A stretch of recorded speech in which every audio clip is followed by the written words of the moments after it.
First, confirm if the date on the machine is correct. If the date is incorrect, we need to reset it to the correct date.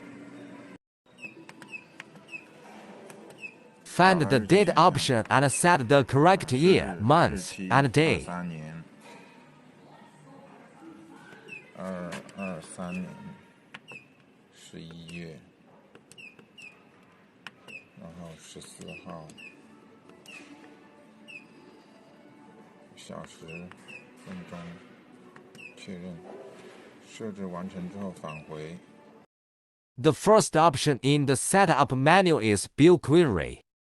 From top to bottom, there are daily bills, monthly bills, and annual bills in order. Enter monthly bill. The initial date can be ignored. Up and down, query the number of bill transactions.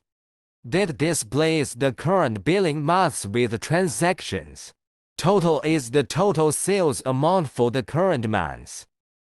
No represents the number of bills. Usually there are 12 bills per year.